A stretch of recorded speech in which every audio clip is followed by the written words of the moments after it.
this is Teddy Museum. Welcome back to another review on The Flash Season 6, Episode 7.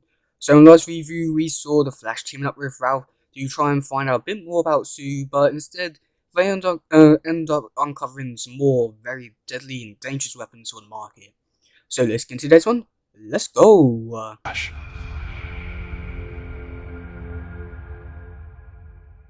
So this episode starts off right where we left off in the last episode, where it was Ralph versus Bloodwork, and this was a very cool scene. I just got to see more of Ralph's powers and what Bloodwork could do if he actually got more to do in the season.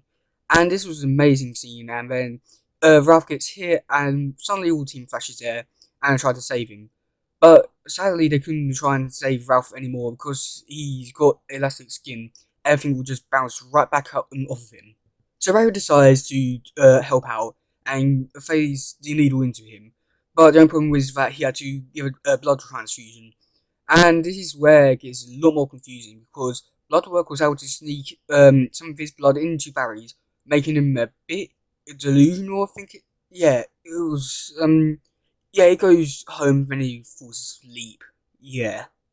So then I'll talk about the second part about this episode, which is that the new character, I don't know what her name was, but she goes to Iris to try and help uncover this organisation called the Black Hole, I think it is.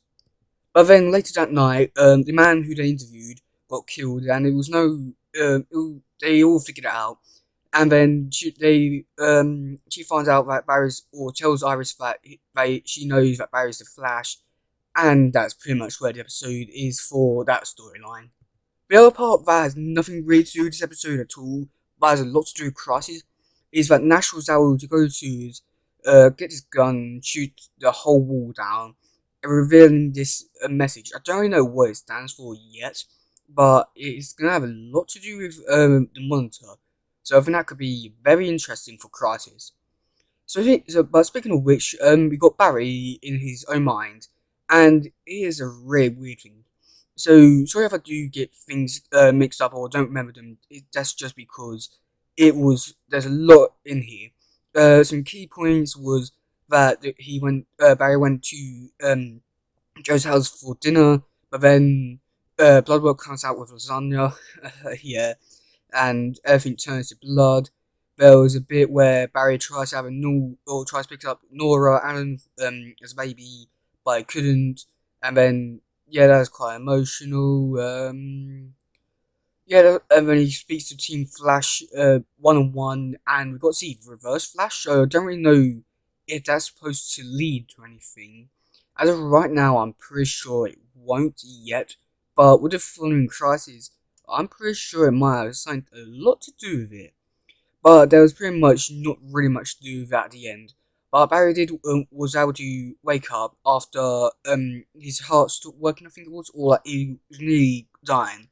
So Team Flash brings him to Star Labs to try to protect him, and Barry comes up alive, and then it turns out that he's actually been infected by Bloodwork, and this is where he turns into Negative Flash, and I actually quite liked his concept, although they have really messed up Bloodwork.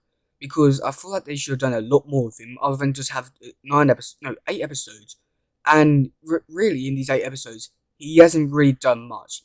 Other than killed or made a zombie and killed a hostile, other than that, he's done nothing. But yeah, the bad things about this episode was probably Iris's new assistant, don't know what her name is.